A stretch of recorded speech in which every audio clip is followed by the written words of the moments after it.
కల్పించినటువంటి తెలుగుదేశం పార్టీ జాతీయ అధ్యక్షులు నారా చంద్రబాబు నాయుడు గారు, మా భావితరాల నాయకుడు లోకేష్ బాబు గారికి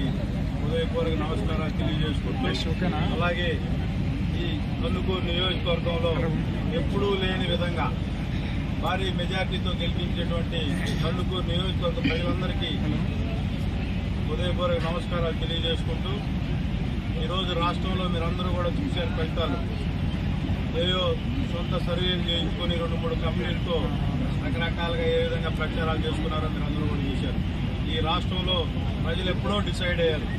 ఒక రాక్షస పాలన అంతం చేయాలి, ఈ రాష్ట్రానికి మంచి రోజులు రావాలని చెప్పి అన్ని వర్గాల ప్రజలు ఈ రాష్ట్రానికి చంద్రబాబు నాయుడు గారు అయితేనే ఈ రాష్ట్రం ముందుకు పోతుందని చెప్పి నమ్మి తెలుగుదేశం పార్టీని ఎంత ఘన విజయం చేకూర్చినటువంటి ఆంధ్రప్రదేశ్ కుటుంబ సభ్యులందరికీ కూడా చేతులెత్తి నమస్కారాలు తెలియజేస్తున్నా. ఈ రాష్ట్రంలో ఈ రోజు నుంచే మళ్ళా ఈ రాష్ట్రానికి మంచి రోజులు రాబోతా ఉన్నాయి. ఈ రాష్ట్ర ప్రజలందరూ కూడా ఏ విధంగా నమ్మకంతో తెలుగుదేశం పార్టీని ఆశీర్వదించారో అదే నమ్మకంతో ఈ రాష్ట్రంలో యువత, బడుగు, బలహీన వర్గాల కోసం తెలుగుదేశం పార్టీ 24 గంటలు కష్టపడి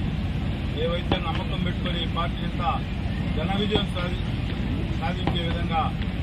సహాయ సహకారాలు అందించిన ప్రజానీకానికి రాబోయే రోజుల్లో రాజధాని కానీ, ఈ రాష్ట్రంలో యువతకు ఉపాధి అవకాశాలు కానీ, పారిశ్రామిక రంగంలో కానీ అనేక రకాలుగా ముందుకు తీసుకుపోతాడని చెప్పి మా నాయకుడి మాటలో మేమందరమే సైనికుల్లో పనిచేసి ఈ రాష్ట్రంలో తెలుగుదేశం పార్టీని తిరుగులేని శక్తిగా, అదేవిధంగా ఏవైతే మనందరం కూడా పవన్ కళ్యాణ్ గారు, జనసేన పార్టీ అధ్యక్షులు పవన్ కళ్యాణ్ గారు కూడా ఈ రాష్ట్రంలో అభివృద్ధి చంద్రబాబు నాయుడు గారితోనే ముందుకు పోతుందని చెప్పి నమ్మి 2 పార్టీల కలయిక ఈరోజు చూశారు. బ్రహ్మాండంగా ఏ నియోజకవర్గంలో కూడా